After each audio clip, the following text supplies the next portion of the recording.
नमः शंकराय ओम नमो शंकराय ओम नमो शंकराय ओम नमो शंकराय ओम नमो शंकराय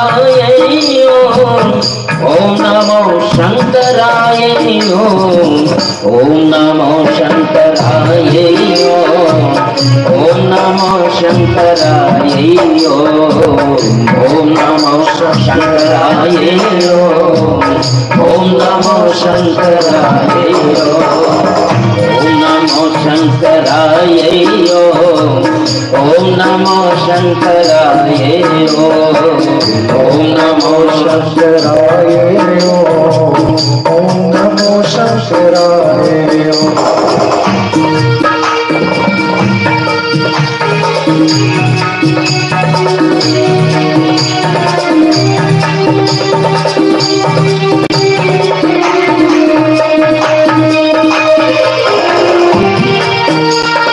जय हो बोलिए शंकर भगवान की जय हो।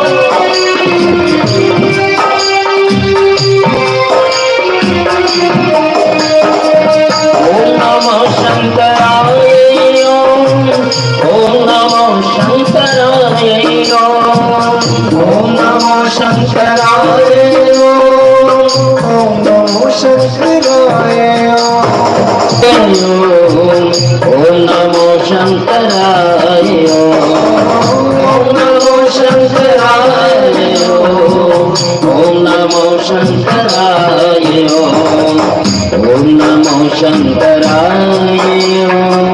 ओम नमो शंकराय ओम नमो शंकराय ओम नमो शंकराय ओम नमो शंकराय ओम नमो शंकराय ओम नमो शंकराय।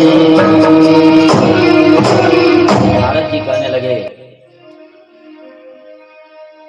विष्णु शिष्य महाभाग विधे में वद विस्तरात् शिवा शिवचरित्रं तद् भवाचार परानुगम् किमर्थो शंकरो जायां त्याज प्राणत प्रियां तस्मादाचक्षवे मातात विचित्रमिति मन्महे।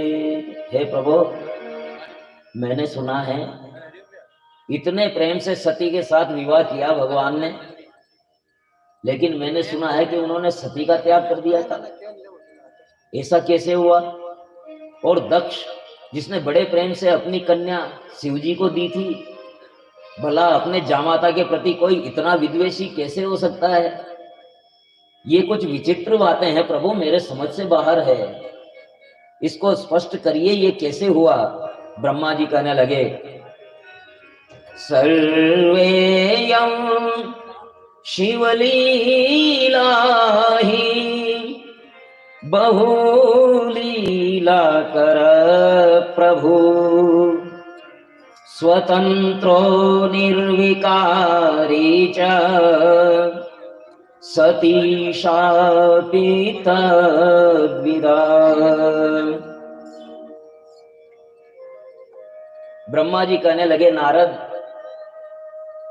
ये सब कुछ शिव और शक्ति की लीला है। भला आदि शक्ति की अवतार भूता सती कभी मोहग्रस्त हो सकती है क्या? लेकिन ये सब नारियों को और पुरुषों को सिखाने के लिए भगवान की लीलाएं हुई है। कैसे हुआ? एक बार त्रेता युग माही शंभु गए कुंभज ऋषि पाई संग सती जग जननी भवानी जय ऋषि अखिलेश्वर जानी। एक बार त्रेता युग में कुंभज ऋषि, कंबोडिया एक देश है। आज भी वहां के मुकाबले जो सूर्य मंदिर है वहां के विश्व के 8 आश्चर्यों में से एक है, 7 आश्चर्यों में से एक है। अंकोर वाट के शिव मंदिर वो कंबोडिया ही है, और कंबोडिया इन्हीं कुंभज ऋषि की तपस्थली है, और वो हिंदू दर्शन का बहुत बड़ा केंद्र था। एक बार अटल बिहारी वाजपेयी वहां गए थे, अभी मुस्लिम बहुल हो गया वो, 90% मुस्लिम है, नाम मात्र के हिंदू रह गए, लेकिन मंदिर अभी भी सुरक्षित है। यहाँ की तरह नहीं है कि कश्मीर में हिंदू हट गया तो सारे मंदिर ढहा दिए, पाकिस्तान से हिंदू हट गया तो सारे मंदिर ढहा दिए, ऐसा नहीं है। वहाँ 90% हिंदू है लेकिन मंदिर सुरक्षित है, मुसलमान है 90% लेकिन मंदिर सुरक्षित है। अटल बिहारी वाजपेयी हमारे प्रधानमंत्री जी पहले या तो विदेश मंत्री थे उस समय गए, या फिर प्रधानमंत्री थे तब गए, लेकिन गए वो कंबोडिया में, और वहां के जो प्रधानमंत्री थे उन्हें एक कार्यक्रम में ले गए। और आप आश्चर्य करेंगे, वो कार्यक्रम रामलीला का कार्यक्रम था। रामलीला का कार्यक्रम, अटल जी को बड़ा आश्चर्य हुआ, 90% मुस्लिम जनता और रामलीला का कार्यक्रम, ये क्या है? तो वहां के राजा ने कहा, प्रधानमंत्री ने कहा कि हमने अपना मत बदला है, धर्म नहीं बदला। मत और धर्म में फर्क है, संस्कृति नहीं बदली, हमने अपने पूर्वज नहीं बदले, हम आज भी राम जी के वंशज अपने आप को मानते हैं। ये वो कंबोडिया। शंभु गए कुंभज ऋषि पाए, वो कुंभज। कंबोडिया से भी हमारा नाता है साहब, पौराणिक नाता है। कंबोडिया, जावा, सुमात्रा, बाली, मलेशिया, ये सब हमारे बहुत बड़े केंद्र रहे हुए हैं हिंदू दर्शन के। तो ऋषि ने बड़े भाव से उनकी पूजा की और बड़े सत्संग हुआ, बड़ा सत्संग हुआ। पर ब्रह्म कौन है, क्या है, कैसे हैं, सारे स्वरूप के बारे में बड़ा दार्शनिक चिंतन हुआ। भोलेनाथ और उधर कुंभज ऋषि, तो फिर क्या बात है। तो फिर सत्संग हुआ और वापस लौट रहे थे तो दंडकारण्य में उन्होंने देखा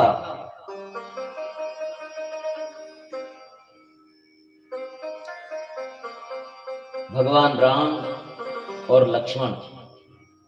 राम जी रोते जा रहे हैं, लक्ष्मण जी उनको सांत्वना बना रहे हैं, रोते जा रहे हैं।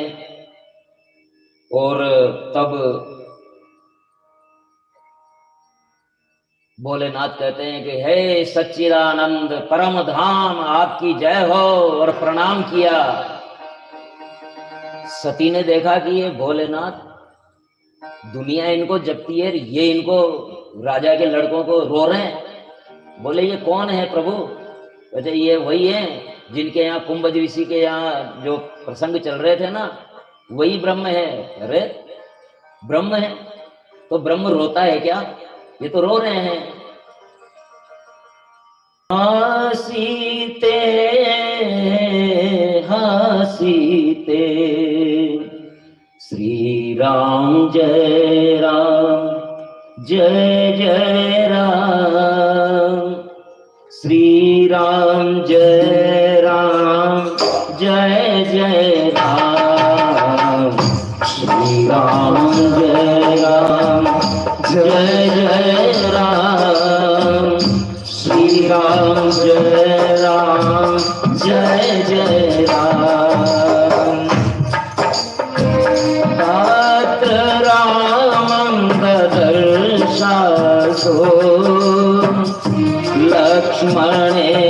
लक्ष्मणेनान्वितं हर, अन्विषन्तं प्रियां सीतां रावणेन हता चला।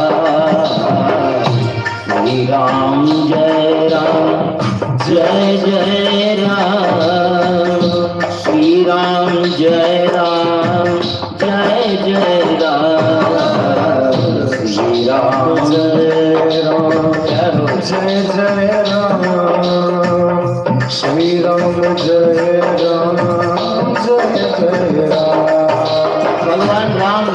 लौकिक मनुष्य की भांति सीता सीता पुकार रहे हैं, और जो जो वो रो रो करके सीता को पुकार रहे हैं, सती का मोह बढ़ता जा रहा है। हाँ सीते हाँ सीते हाँ सीते हाँ सीते हाँ सीते प्रोचरन्तं विरहावेश मानसं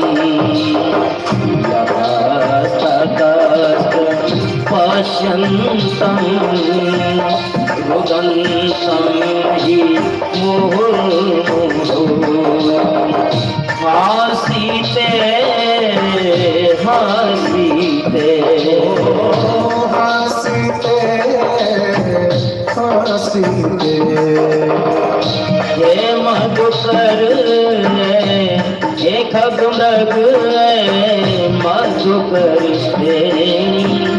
हे खगमृग है मधुकर श्रेणी तुम देखी सीता मृग नैनी तुम देखी सीता मृग नैनी हासीते हासीते हासीते हासीते हासीते हासीते हासीते हासीते विरह विकल नर इव रघुराई विरह विकल नर इव रघुराई खोजत विपिन फिरत तुम भाई खोजत विपिन फिरत तुम भाई हासीते हासीते हासीते हासीते हासीते हासीते हासीते हासीते मनुष्य की तरह मिलाप कर रहे हैं राघवेंद्र सरकार। लक्ष्मण जी ढाढ़स बंधा रहे हैं और ऐसे में भोलेनाथ कहते हैं जय सच्चिदानंद जय प्रधान जय हो राघवेंद्र सरकार आपकी जय हो। सती ने कहा प्रभु क्या विचित्र लीला है।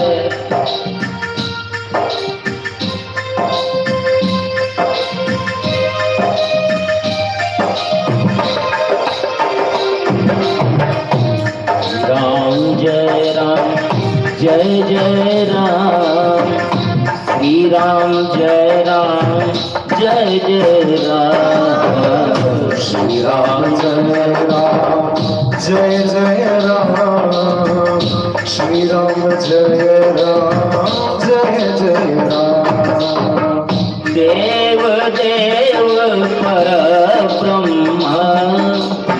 सती पूछने लगी महादेव से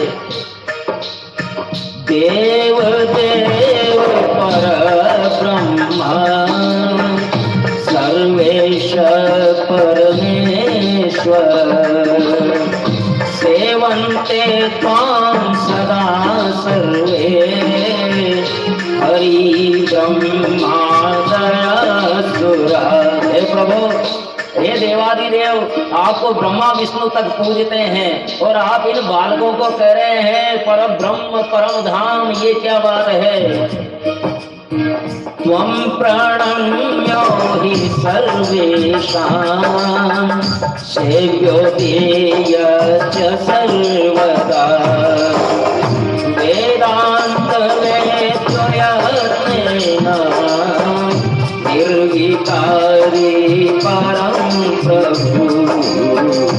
श्री राम जय जय राम श्री राम जय राम जय जय राम श्री राम जय राम जय जय राम श्री राम जय राम जय जय राम श्री राम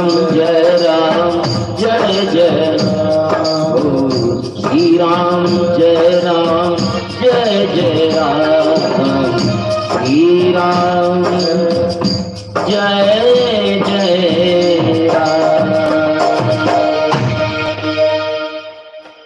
ब्रह्मा विष्णु आदि सब आपको प्रणाम करते हैं और त्वम प्रणम्यो ही सर्वेशाम, आपको सब प्रणाम करते हैं। सेव्यो ध्येयश्च सर्वदा, सबके ध्येय आप हैं, सब आपका ध्यान करते हैं। और आप इन राजा के पुत्रों को प्रणाम कर रहे हैं,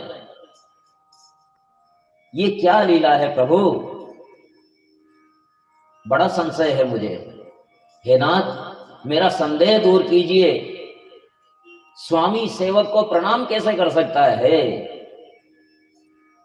भगवान भोलेनाथ ने कहा, श्रीणु देवी सती प्रीत्या यथार्थं वच्मि न छलम, वरदान प्रभावात्तो प्रणामं चैव मादरात्। अब भोलेनाथ ने सारी बात तो बता दी, लेकिन फिर भी सती न माने तो उसका क्या कारण है? इस श्लोक में कहा है कि देवी सही कह रहा हूं, सत्य कह रहा हूं, छल से नहीं कह रहा हूं, सारी बात खरी करी करके सुना दी कि वरदान प्रभावात् तो प्रणामम चैव मादरात्, वरदान के प्रभाव से मुझे इनको प्रणाम करना ही है। राम विष्णु रूप है, लक्ष्मण शेष रूप हैं। शिव के वचनों के बाद भी सती का संदेह नहीं गया, तो शिव ने परीक्षा के लिए कहा कि जाओ, जो तुमरे मन अति संदेह, तो किन जाई परीक्षा लेऊ, तो किन जाए परीक्षा ले। अगर अब तेरा संदेह नहीं मिटाना, जाओ अपने अपने तरीके से परीक्षा ले लो। और भोलेनाथ आप भी चलो। हमें कहाँ चोरी में घसीट रही है भाई, हम यहाँ पीपल के पेड़ के नीचे बैठे हैं और भगवान का नाम जपने लगे। सोच लिया भोलेनाथ ने, कोई ये सोई जो राम रचि राखा, को करी तरक बढ़ावई साखा। वही होना है, चिंता छोड़ो राम पे और भगवान का भजन करने लगे। और माता सती चली और सीता जी का रूप धारण कर लिया। सीता जी का रूप धारण करके जैसे ही वो पहुंचे, उन्होंने देखा कि राम जी वैसे ही विकल हो रहे हैं। हाँ गुण खानी जानकी सीता,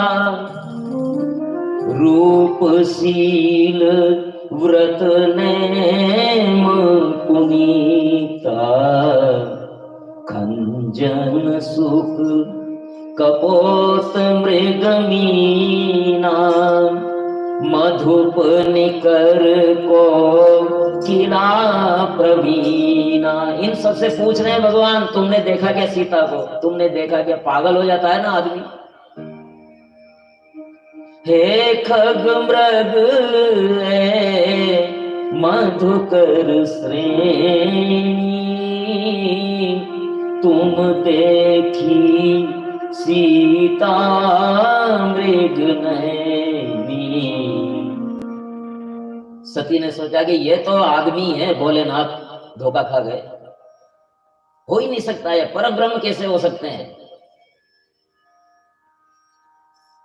सीता रूपा सतीं दृष्ट्वा, जपन् नाम शिवेति च, विहस्य तत् प्रविज्ञाय, नत्वा वो चंद्रधूत्वः।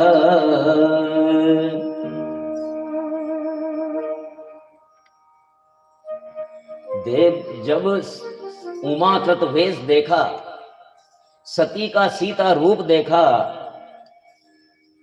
तो राम जी ने शिव जी का नाम लिया कि शिव शिव शिव, ये क्या हो रहा है भोलेनाथ, ये कौन सी लीला है आपकी। और उनको प्रणाम किया, भोलेनाथ को प्रणाम किया और प्रेम से कहा,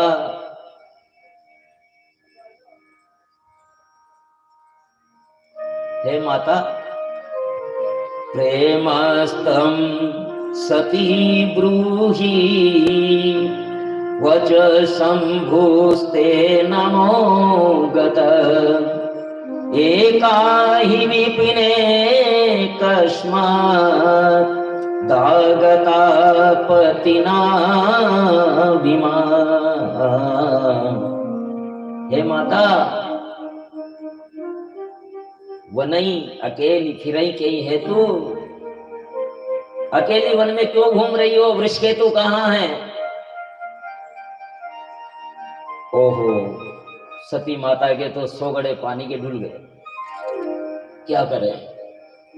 माता ने लज्जित हो गई, सती माता ने कहा, आपको देख करके शिव फिर प्रेम विभोर हो रहे थे, प्रणाम कर रहे थे, किंतु आपकी नरलीला से मुझे भ्रम हुआ, अतः आपकी परीक्षा लेने आई थी। अब मैं मोह रहित हूं, संदेह रहित हूं, लेकिन फिर भी एक प्रश्न मेरे दिमाग में अभी तक चकरा रहा है कि ये चक्कर क्या है। आपको सदा शिव प्रणाम कर रहे हैं, आप परब्रह्म हैं, लेकिन ये क्या रोने धोने का नाटक कैसे कर रहे हैं। कथम प्रणम्यास्त्वं तस्य सत्यं ब्रूहि ममाग्रतः गुरु निःसंशया त्वं मां समलं प्राप्नुहि द्रुतम्। शिव को जगत प्रणाम करता है, त्रिदेव प्रणाम करते हैं, लेकिन उन्होंने आपको प्रणाम किया, ऐसा क्यों। भगवान राम पुरानी एक याद में खोकर के प्रफुल्लित हो गए, गदगद हो गए, एक पुरानी याद उनको आ गई।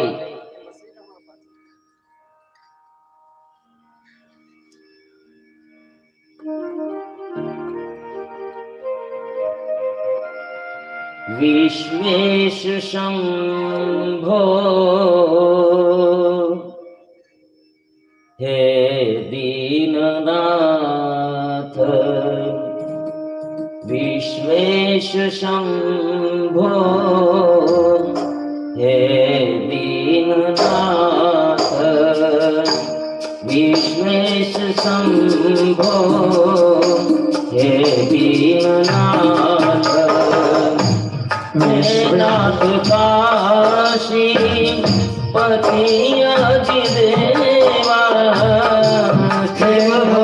काशी पति अधिदेवा, शिव भोले दानी औधर दानी, शिव भोले दानी औधर दानी, शशिमौलि शंभो त्रिशूलधारी, शशिमौलि शंभो त्रिशूलधारी, शशिमौलि शंभो त्रिशूलधारी,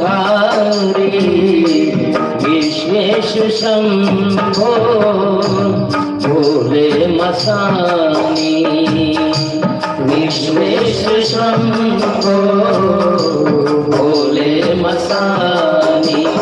भोले मेरे भोले, भोले भोलेनाथ, भोले मेरे भोले, भोले भोलेनाथ।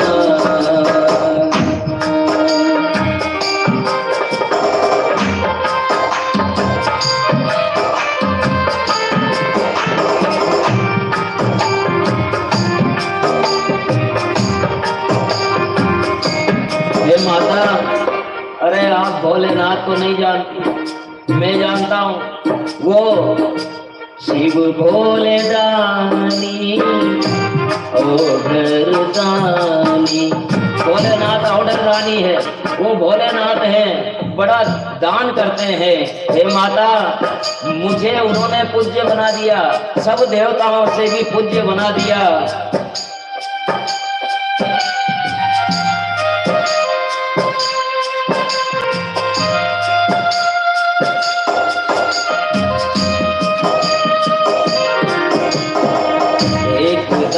पुरा देवी शंभु परम सूचिके विश्वकर्माण माहूय स्वलोके परतप्रय। एक बार हे माता, विश्वकर्मा को बुला करके उन्होंने एक दिव्य गोलोक का निर्माण करवाया। वो भगवान की गौशाला थी, दिव्य गोलोक बना दिया। भवनं विस्तृतं सम्यक् तत्र सिंहासनं वरं शशि स्वधेनुं शालया रम्यं कारयामास तेन च। भवनं विस्तृतं सम्यक् तत्र सिंहासनं वरं। अपनी धेनुशाला में, अपनी गौशाला में उन्होंने विश्वकर्मा से भव्य भवन गौलोक धाम का निर्माण करवाया और वहां उस सिंहासन में, दिव्य सिंहासन पर मुझे बिठाया और स्वयं मेरी पूजा की। सब देवताओं को बुलाया, 36 करोड़ देवी देवताओं को बुलाया और स्वयं मेरी पूजा की।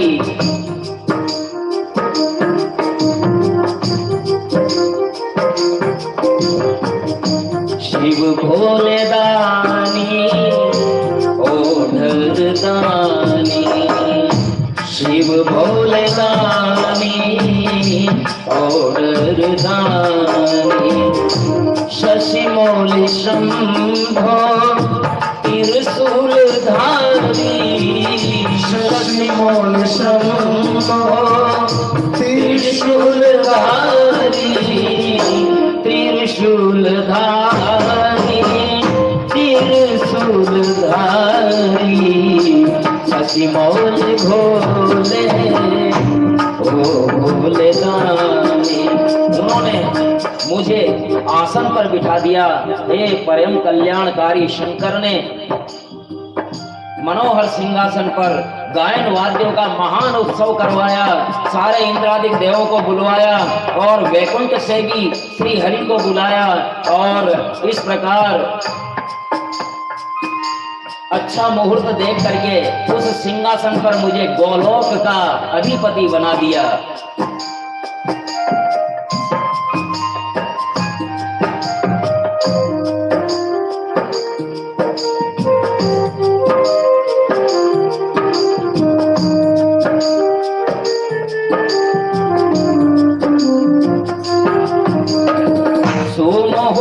महादेव तत्र सिंहासने वरे उपवेश्य हरिं प्रीत्या भूषयामास सर्वसर। शिव भोले दानी ओढ़र दानी, शिव भोले दानी शशि मौलि शंभो त्रिशूल धारी, शशि मौलि शंभो त्रिशूल धारी, शशि मौलि शंभो त्रिशूल धारी, शशि मौलि शंभो त्रिशूल धारी, शशि मौलि शंभो त्रिशूल धारी, शशि मौलि शंभो त्रिशूल धारी। हे माता, औढ़र दानी है वो। उन्होंने कृपा करके मुझ पर कृपा की। सारे देवताओं को, इंद्रादिक देवों को बुलाया, विश्वकर्मा को बुला करके और अपनी गौशाला में गोलोक धाम का निर्माण करवाया और रत्न जड़ित दिव्य सिंहासन पर मुझे विराज करके स्वयं मेरा तिलक करके अभिषेक किया और सब देवताओं से घोषित किया कि ये मेरे माथे पे मुकुट बांधा परम दयालु शिव जी को अपना सारा ऐश्वर्य श्री हरि को दे दिया।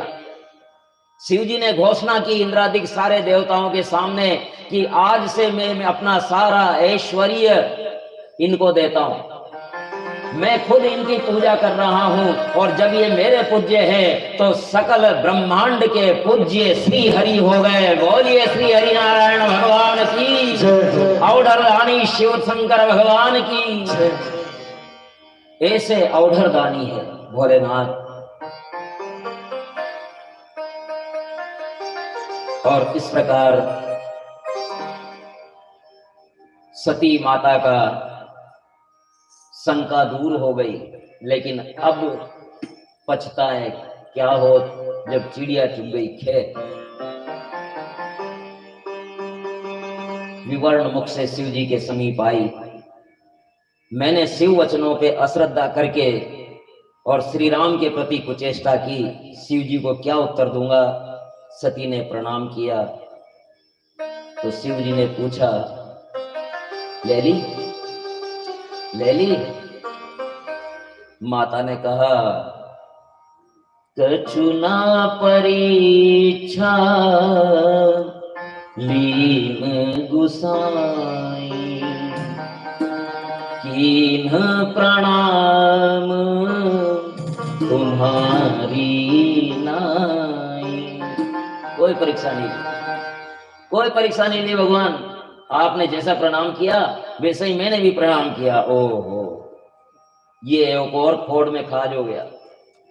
एक तो सीता का रूप धारण करके और परीक्षा लेने चली गई, और ऊपर से झूठ और बोल रही हैं। हरि इच्छा भावी बलवाना, हृदय विचारत शंभु सुजाना। हरि इच्छा भावी बलवान है, कोई कुछ नहीं कर सकता। एहि तन सती भेंट मोहि नाही, शिव संकल्प कीन मन माही। अब चूंकि इसने सीता का रूप धारण कर लिया, अब अगर सती से प्रीति करता हूं तो ये मर्यादा का उल्लंघन होगा, इसलिए अब सती से मेरी भेंट इस शरीर के साथ नहीं होगी। ऐसा प्रण किया तो आकाशवाणी, धन्य हो भोलेनाथ, आपके अलावा और कोई ऐसा संकल्प नहीं कर सकता। सती ने पूछा, क्या हो गया भोलेनाथ, क्या कर लिया आपने। भोलेनाथ ने बातों में उलझा दिया। सती के मन में खटका तो हो गया कि कोई न कोई तो गड़बड़ है, और बहुत पूछा सती ने, लेकिन नहीं। शिव जी का मन बहलाने, शिव जी सती जी का मन बहलाने के लिए अनेक कथाएं कहते, लेकिन पति का प्रेम नहीं है और 3 लोग 14 भवन की संपत्ति हो तो कोई मतलब नहीं। स्त्री के लिए केवल पति का प्रेम सबसे जरूरी होता है। कंगाली में भी खुशी खुशी रह लेगी स्त्री, लेकिन पति के प्रेम के बिना जीवन ही नहीं है ना। तो शिव जी की महासमाधि लग गई, सती व्याकुल रहने लगी। समाधि त्यागी तो तब सती गई तो सन्मुख आसन दिया, वाम भाग में आसन नहीं दिया। मनोहर कथाएं कहने लगी, लेकिन माता सती के मन को संतोष नहीं हुआ। और तब एक बार तीर्थराज में विराट यज्ञ हुआ था, उसमें संकादिक सिद्धगण ब्रह्मज्ञानी, मैं ब्रह्मा भी वहां था। अनेक शास्त्रों के विषय में ज्ञान चर्चा हुई, वाद विवाद हो रहा था। संपूर्ण सभा,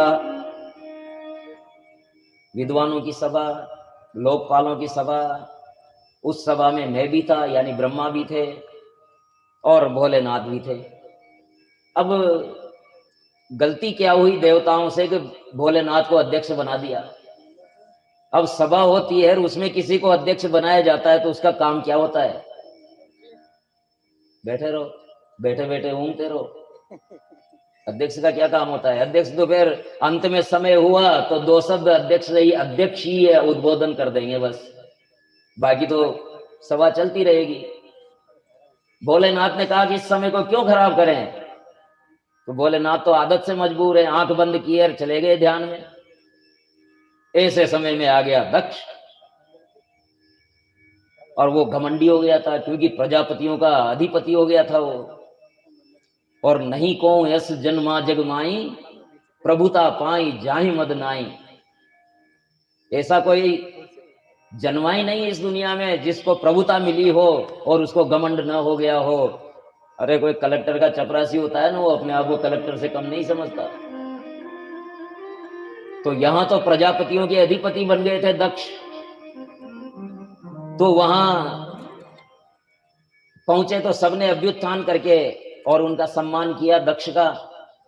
केवल 2 व्यक्ति थे जिन्होंने अभ्युत्थान नहीं किया, खड़े होकर के सम्मान नहीं किया। एक तो स्वयं ब्रह्मा जो दक्ष के पिता थे, और एक भोलेनाथ जो अध्यक्षीय समाधि में लीन थे। पिता तो पिता है, पिता नहीं खड़े हुए कोई बात नहीं, लेकिन ये मेरा जामाता, मेरा जवाई, ये खड़ा नहीं हुआ, ये कैसा हुआ? तो इस प्रकार दृष्ट्वानंदं हरं तत्र समे पुत्रो प्रसन्नधि अकुप सहसा रुद्रे तदा दक्ष प्रजापति।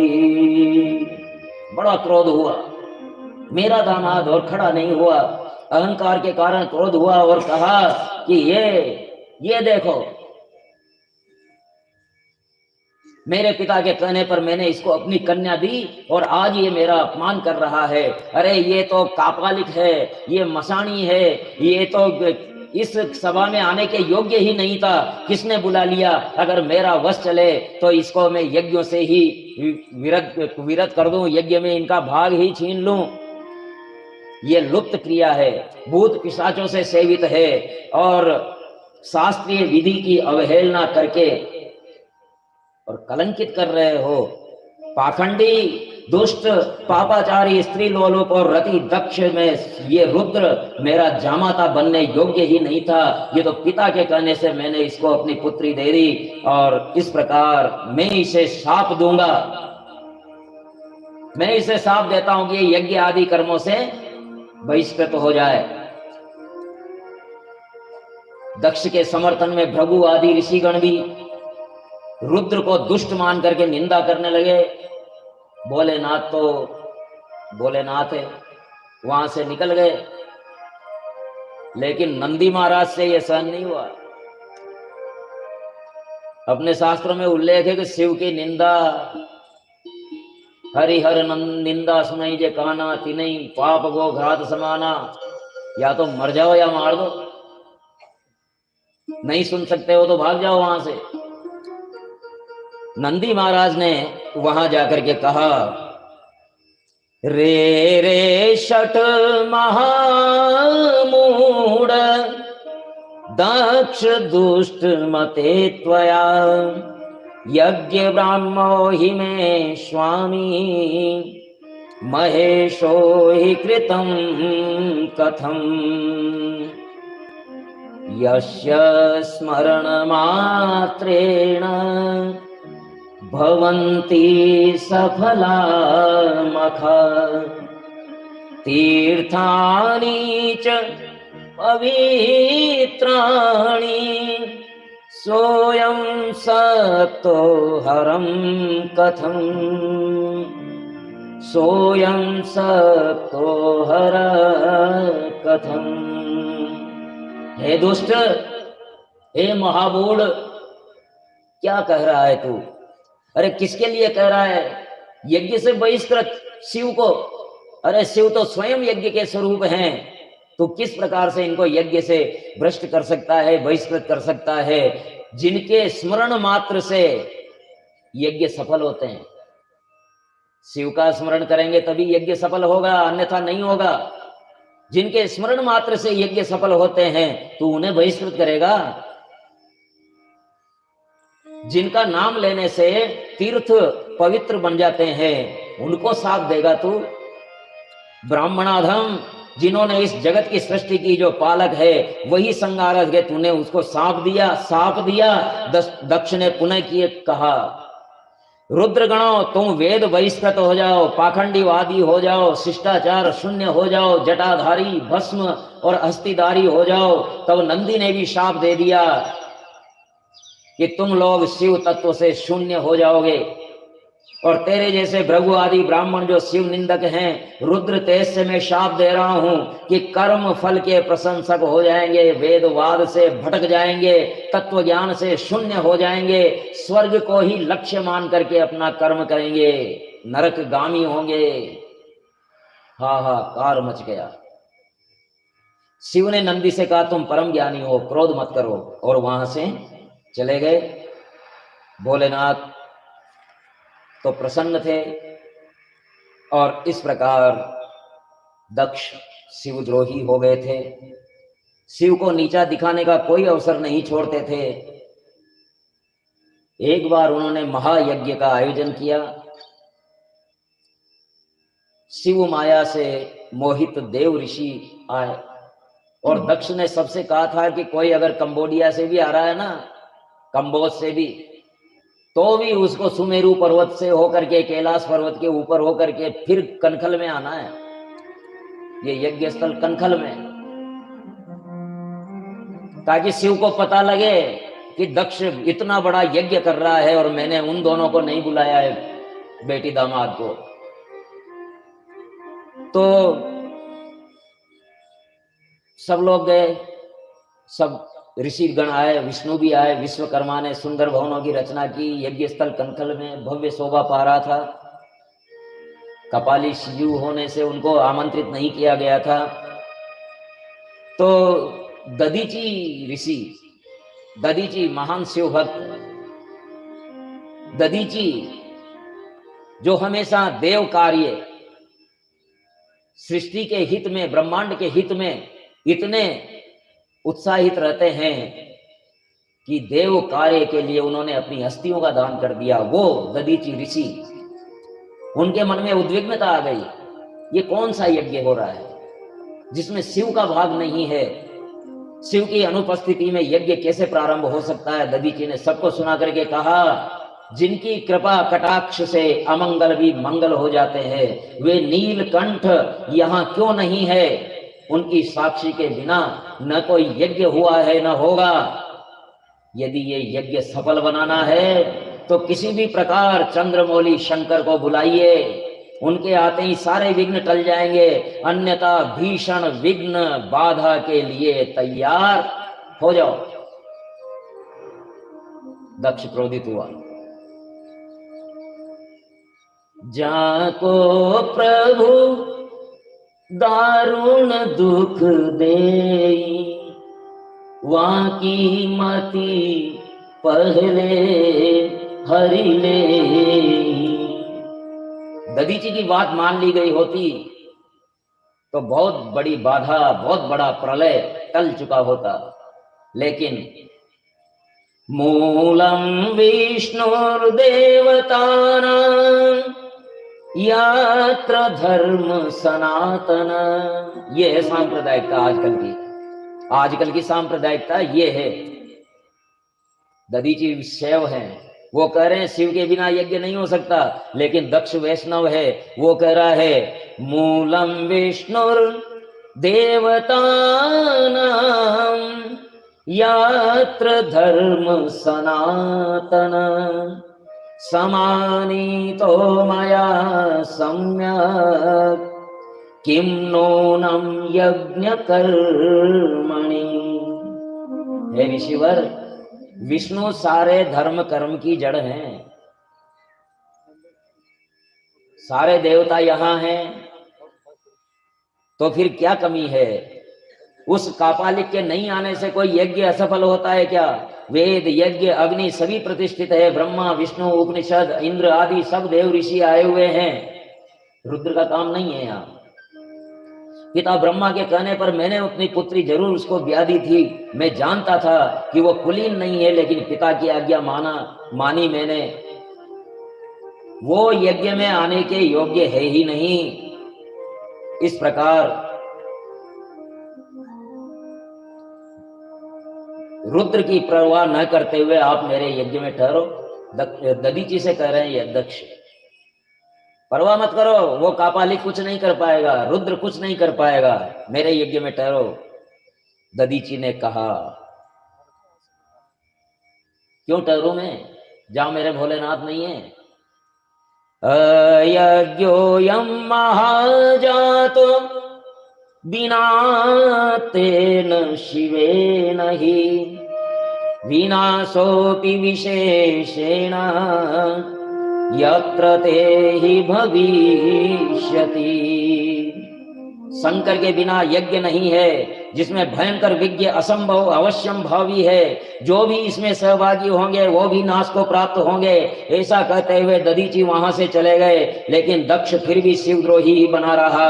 और इधर कैलाश के ऊपर से विमान जा रहे हैं, देव और देवांगनाएं गीत गाती हुई जा रही है। सती ने पूछा, क्या हुआ, कहाँ जा रहे हो?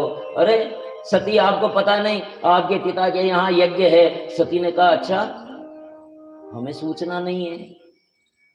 हो सकता है इतना बड़ा यज्ञ है, काम में भूल गए होंगे। पति से जाकर के कहती है, ए जी चलो, मेरे पिता के यहाँ यज्ञ हो रहा है, चलें अपन। शिव ने कहा, निमंत्रण आया है क्या? ये देखो, गुरु पितु मात मित्र ग्रह बिना बुलाए जाते हैं। तो हाँ वो ठीक है, लेकिन जहाँ वैर विरोध होता है ना, वहां नहीं जाना चाहिए। अगर वहां जाएंगे तो कल्याण नहीं होगा।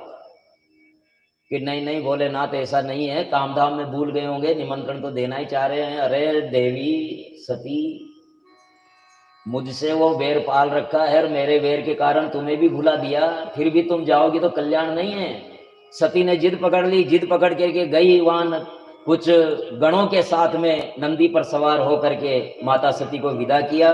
वहां पहुंची तो वहां कोई किसी से नहीं बोला। दक्ष ने कह दिया था, सबको कह दिया था कि हो सकता है वो नकटा शिव और मेरी नकटी बेटी बिना बुलाए आ जाए। अगर वो आ जाए तो किसी को भी खबरदार, जो कोई भी उनसे बोला है तो सती के त्रास के, दक्ष के त्रास के कारण सती से कोई भी नहीं बोला। लेकिन मां, केवल मां आ गई बेटी। अरे बहुत अच्छा किया बेटा, बहुत बड़ा दिल दिखाया तूने। तेरे पिता की तो मति भ्रष्ट हो रही है, लेकिन तू आ गई, ये बहुत अच्छा हुआ। ठीक है, माँ आ गई। माँ का आशीर्वाद लेकर के यज्ञ मंडप में गई। यज्ञ मंडप में देखा सारे देवताओं के स्थान, लेकिन रुद्र कलश का कहीं स्थान ही नहीं, रुद्र का कहीं स्थान ही नहीं है। सती ने देखा तो वो आग जलने लगी। और ये क्या हुआ? दक्ष से कहा कि हे पिता,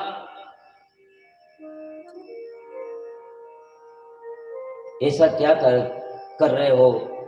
यहाँ रुद्र का भाग क्यों नहीं है?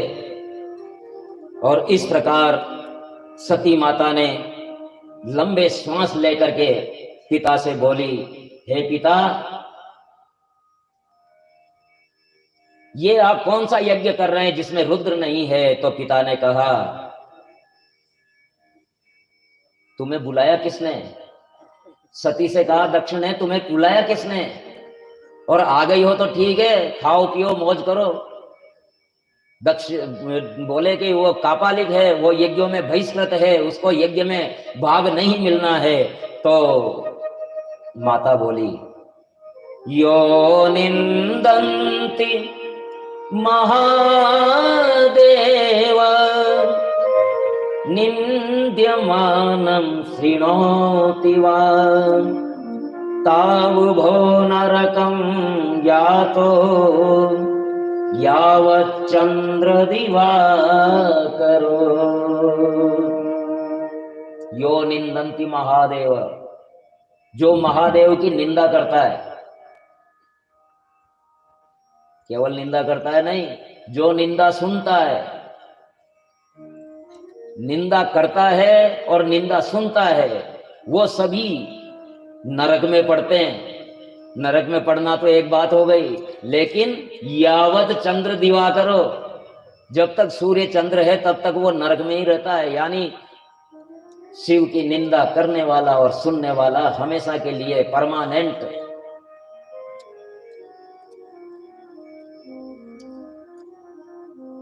नरक में रहते हैं।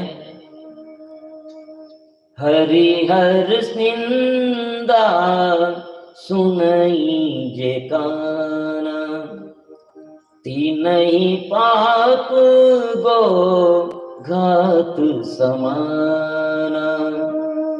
जगदात महेश पुरारी, जगत जनक सबके हितकारी। पिता मंदमति निंदक ते, दक्ष शुक्र संभव यह दे। आज मुझे शर्म हो रही है, उन जगदात्मा महेश पुरारी को निंदा कर रहा है मेरा ये दक्ष पिता, और इसी दक्ष के शुक्र से मेरी देह की उत्पत्ति हुई है। आज मुझे शर्म आ रही है कि मैं इसकी पुत्री हूं। इसलिए तजिया तुरत देहते ही है तू, उर्धरि चंद्र मौली वृष के तू। तुम्हारी पुत्री होने के कारण मुझे लोग दाक्षायणी कहते हैं, मुझे इसका दुख है। ये कहकर के सती मौन हो गई, शांत होकर के उत्तर की ओर भूमि पर बैठी, विधि पूर्वक आचमन करके नेत्र मूंद करके पति को स्मरण करके योग मार्ग में तत्पर हुई। योग धारणा की वायु से शरीर को भस्म करना प्रारंभ किया। उस समय भगवती सती अपने पति शिव जी के चरणों को स्मरण करती रही। प्रज्वलित हो उठी अग्नि, योग अग्नि प्रज्वलित हो उठी, चारों ओर से अग्नि प्रज्वलित हुई। सती की देह भस्म हो गई, कोलाहल मच गया।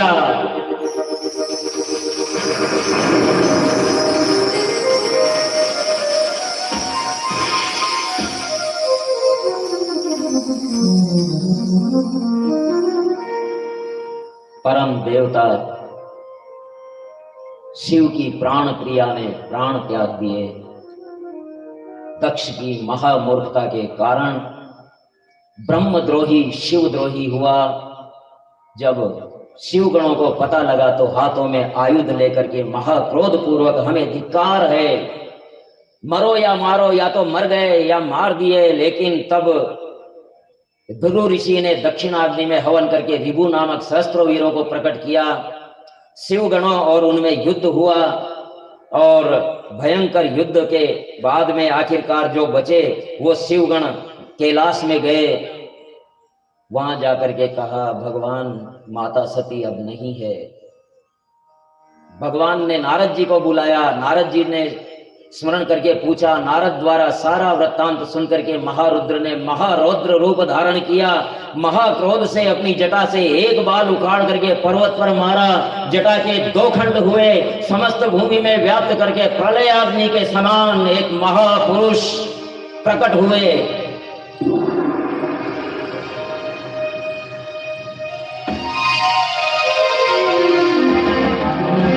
और एक स्त्री भी पैदा हुई। वो पुरुष थे। उन्होंने हाथ जोड़ करके कहा, भगवान मैं क्या करूं?